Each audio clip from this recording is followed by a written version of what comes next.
بسم اللہ الرحمن الرحیم۔ السلام علیکم ورحمۃ اللہ وبرکاتہ۔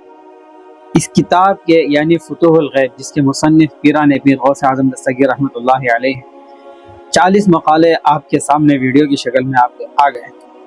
ابھی الحمدللہ 40 مقالے باقی ہیں، تو آپ فرمائیں کہ استقامت کے ساتھ اس کتاب کو مکمل طور پر آپ کے سامنے پیش کر دیا جائے۔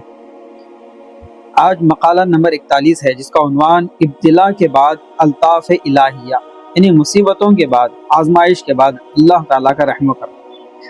حضرت قطب ربانی شیخ عبد القادر جیلانی رحمۃ اللہ علیہ نے ارشاد فرمایا، میں تمہارے سامنے اللہ اور بندے کے تعلقات کے متعلق ایک مثال بیان کرتا ہوں۔ کوئی بادشاہ اپنی رعایا میں سے ایک شخص کو اہل دیکھ کر ایک شہر کی حکومت اس کے سپرد کر دیتا ہے اور اسے خلعت اور اعزاز عطا فرماتے ہوئے اسے اپنا معتمد بناتا ہے۔ پھر وہ شخص اپنے منصب کی رعایت و پاسداری کرتے ہوئے ایک عرصے تک اپنے فرائض و ذمہ داریاں بخوبی ادا کرتا ہے اور بادشاہ کو اپنی کسی بد نظمی اور بے اعتدالی سے ناراض نہیں ہونے دیتا۔ اہلیان شہر بھی اس کے حسن انتظام سے خوش ہو کر اسے تحسین و آفرین کرتے ہیں اور بادشاہ بھی اس کی اطاعت و صلاحیت کی داد دیتا ہے۔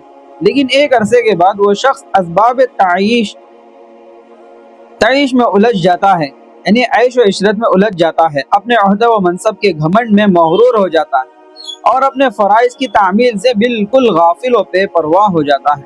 اس کے یہ حالات و کوائف جب بادشاہ کو معلوم ہوتے ہیں تو اس پر نہایت برہم و غضبناک ہوتا ہے اور اسے اس عہدے سے معزول کر دیتا ہے۔ پھر اس سے ان جرائم کا محاسبہ کرتا ہے جو اس نے اپنے دور حکومت میں اس کے امر و نہی کے خلاف کیے تھے، اور تحقیقات کے بعد اسے معزول کر کے تعزیر کی جاتی ہے۔ ان حالات کو دیکھ کر اس کا غرور و تکبر زائل ہو جاتا ہے اور وہ اپنی تقصیروں اور کوتاہیوں پر پشیمان ہو کر توبہ کرتا ہے۔ اس کا یہ عجز و انکسار و ندامت و انفعال بادشاہ کے علم و مشاہدے میں آتے ہیں اور وہ اسے دوبارہ اس کے سابقہ عہد و منصب پر تعظیم و تکریم کے ساتھ فائز کر دیتا ہے اور اس پر پہلے سے بھی کہیں زیادہ الطاف و عنایت صرف فرماتا ہے، اور پھر یہ عطائے حکومت و قیادت اس کے لیے دائمی و مستقل کر دی جاتی ہے اور اس سے واپس نہیں لی جاتی۔ بس یہی مثال اللہ اور بندے کے تعلق و معاملے پر چسپاں ہوتی ہے۔ اللہ تعالیٰ جب ایک مومن کو مقرب و برگزیدہ قرار دیتا ہے تو اس پر اپنی بے پایہ نعمتیں اور بخششیں بسیط فرما دیتا ہے، ایسی نعمتیں جو نہ کسی آنکھ نے دیکھی اور نہ کسی کان نے سنی۔ مثلا باطنی نعمتوں، آسمان و زمین کے عجائب و غرائب، کائنات کے اسرار و حکم، کشف روحانی، اجابت دعا، تقوی، محبوبیت، قلب میں کلمات حکمت کا نزول اور مزاولت ذکر وغیرہ۔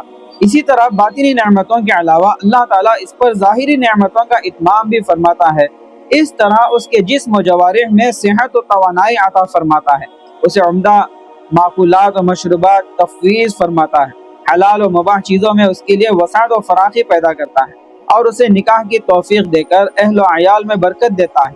یہ باطنی اور ظاہری نعمتیں عرصے دراز تک اس کے پاس رہتی ہیں اور وہ ان سے متمتع یعنی فیض ہو جاتا ہے، حتیٰ کہ وہ ان میں مشغول و منہمک ہو کر غفلت اختیار کرنے لگتا ہے اور اپنے رازق و پروردگار اور معبود و مسجود کو فراموش کر کے نفس امارہ کا اتباع کرتے ہوئے فسق و فجور میں پڑ جاتا ہے۔ جب وہ سمیع و بصیر اس کی یہ کیفیت دیکھتا ہے تو اصلاح احوال کے لیے اسے مصائب میں مبتلا کرتا ہے اور اسے مسرت اور پریشانی کا سامنا ہوتا ہے۔ پھر وہ اپنے ان حالات کی وجہ پر غور و خوض کرنے لگتا ہے اور اسے اپنے ظاہری و باطنی تغیرات سے محسوس ہوتا ہے کہ اس تغیر کا باعث اس کی اپنی غفلت و معصیت ہے۔ بس وہ اللہ تعالیٰ کے حضور توبہ و ندامت کے ساتھ صراط مستقیم کی جانب رجوع کرتا ہے اور اعتقادی و عملی لحاظ سے سابقہ دستور عمل اختیار کرتا ہے۔ جب وہ نفس امارہ کے اتباع سے بیزار و کنارہ کش ہو کر محبت و اطاعت اور توبہ و ندامت سے اپنے پروردگار کی جانب رجوع کرتا ہے تو اسے اللہ تعالیٰ کی طرف سے بشارتیں سنائی جاتی ہیں اور سابقہ تلف شدہ نعمتیں نہایت وسعت و افراد سے اس کو دوبارہ عطا کی جاتی ہیں۔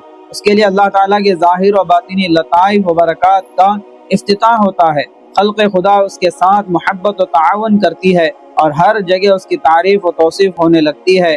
ارباب حکومت و سطوت اور بادشاہوں کو اس کے لیے مسخر کر دیا جاتا ہے، اور اس طرح اللہ تعالیٰ اس پر اپنی ظاہری و باطنی نعمتوں کا اتمام فرماتا ہے۔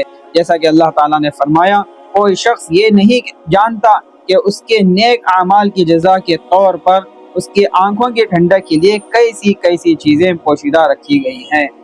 اللہ تعالیٰ ہمیں ان باتوں کو سمجھائے اور ان باتوں پر عمل کرنے کی توفیق عطا فرمائے، آمین۔